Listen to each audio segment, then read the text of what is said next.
Colonel Sophia ఖురేషీపై వివాదాస్పద వ్యాఖ్యలు చేసిన మధ్యప్రదేశ్ మంత్రి బీజేపీ నేత విజయ్ షాపై తీవ్ర ఆగ్రహం వ్యక్తం చేసింది సుప్రీంకోర్టు.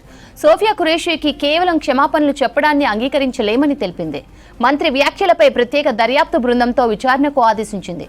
ఈ మేరకు మధ్యప్రదేశ్ డీజీపీకి ఆదేశాలు జారీ చేసింది. 3 సీనియర్ ఐపీఎస్ అధికారులతో ప్రత్యేక సిట్ బృందాన్ని ఏర్పాటు చేయాలని తెలిపింది. ఐజీ ర్యాంక్ ఆఫీసర్ సిట్ కు నాయకత్వం వహించనున్నారు. 3 సభ్యుల సిట్ బృందంలో ఓ మహిళా ఎస్పీ ర్యాంక్ అధికారి కూడా ఉండాలని చెప్పింది కోర్టు. మంగళవారం ఉదయం 10 గంటల్లోగా సిట్ ఏర్పాటు చేయాలని స్పష్టం చేసింది సుప్రీం. అలాగే మే 28వ తేదీలోగా ఫస్ట్ స్టేటస్ రిపోర్టును సమర్పించాలని ఆదేశించింది కోర్టు. కొందరు న్యాయ విచారణను తప్పించుకునేందుకు మర్యాదపూర్వకంగా మాట్లాడినట్లు నటిస్తున్నారంది సుప్రీంకోర్టు. మరికొన్నిసార్లు మొసలి కన్నీరు కారుస్తున్నారని తెలిపింది. దీనిలో మీ క్షమాపణ ఎలాంటిది? ఏదో న్యాయస్థానం అడిగింది కాబట్టి చెప్తున్నా అన్నట్లుగా బీజేపీ మంత్రి వ్యవహారం ఉందని ఆగ్రహం వ్యక్తం చేసింది కోర్టు.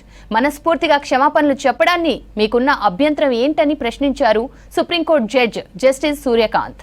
ప్రజాప్రతినిధిగా ఉన్నప్పుడు బాధ్యతగా వ్యవహరించాలని తెలిపింది. ప్రతి పదాన్ని ఆచితూచి మాట్లాడాలని చెప్పింది.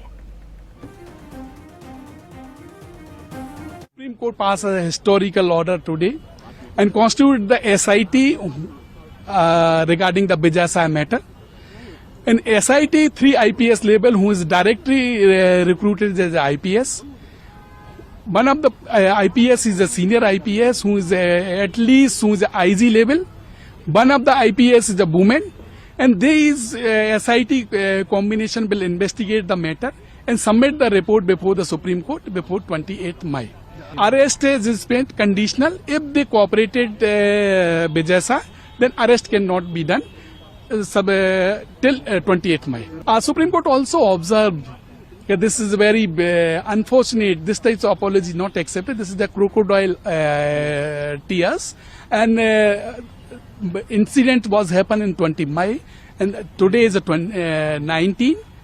So this is very unfortunate. They are not doing anything which we feel this statement is not intentionally. This is advertently occurred, but the Supreme Court refused this.